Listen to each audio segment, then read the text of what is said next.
You know that feeling when you've done everything right. You get a full 8 hours of sleep, you take your breaks during the day, but you still feel completely drained. Well, today, we're going to dive into why that exhaustion can stick around, even when we think we're doing all the right things to rest. Yeah, it's that nagging kind of tiredness that so many of us know. It just hangs around, and you can't quite put your finger on why. I want to tell you a story, and I have a feeling it might sound a little familiar. So let's picture this guy. On the surface, his routine looks absolutely perfect. I mean, he's in bed at a decent hour every single night. And just like clockwork, he's up on time the next morning. He's literally following all the rules, all the advice you hear about getting enough sleep. But here's the crazy part.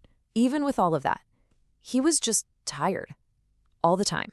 This deep exhaustion was like his shadow, and it just would not go away. And this wasn't the kind of tired you can just sleep off, you know? It was something deeper, this lingering fatigue that a good night's rest just couldn't fix. It was with him from the moment his eyes opened. So what was really going on here? Well, the answer, it turns out, lies in these invisible drains on our energy. It all comes down to the huge difference between your body being at rest and your mind actually being at peace. Okay, let's really break this down. Think about it. His body might be sitting still, maybe he's on the couch, but his mind is running a full-blown marathon. It's racing with thoughts, it's drowning in notifications, and it's dragging around all the worries from yesterday. There is this total disconnect between body and mind.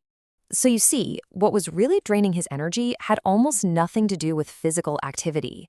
It was being quietly sucked away by that constant thinking, those worries that never get finished, that feeling of not really having a direction, and of course, that endless digital noise in the background. I mean, just think about your own life. When do the screens ever really go dark? There's always one more message, another notification, something else that needs your attention. His mind just never, ever got a chance to unplug. And this leads us to a really important idea. See, he was looking for rest, but what he desperately needed was recovery. And believe me, they are two very, very different things. So what did his evenings look like? Well, instead of actually winding down, he'd be on his phone, just scrolling and scrolling, sometimes for hours. It kind of felt like rest, right? Like a way to just numb out. But the real reason he was scrolling, it wasn't really for entertainment. He was doing it because the quiet, the silence, it felt deafening. Because in that silence, he'd have to face all the thoughts he was trying so hard to run away from.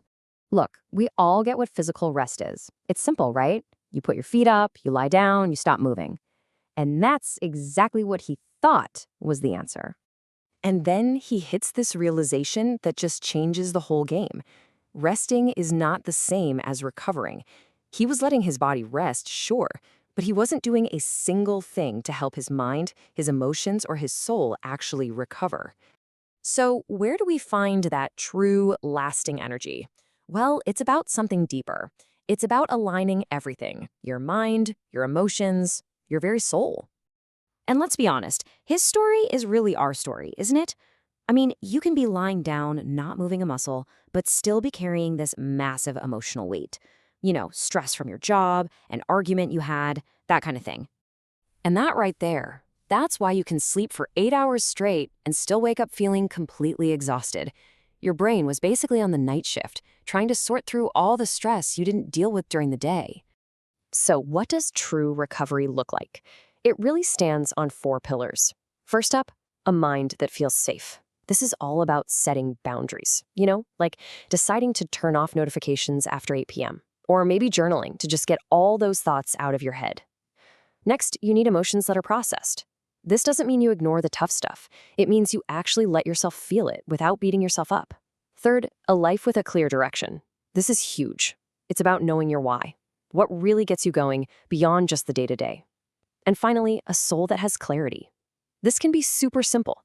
It might just be spending time outside, losing yourself in a hobby, or doing anything that quiets all that noise and helps you hear yourself again.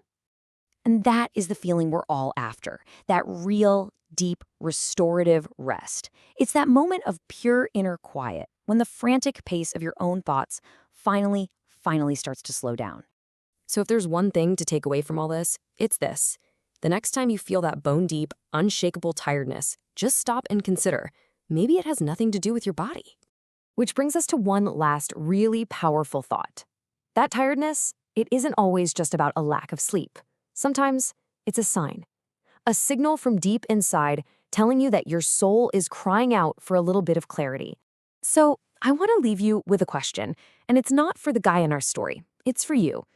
Take a second and really ask yourself, beyond just sleeping, beyond just taking a break, what does your soul actually need to feel truly rested?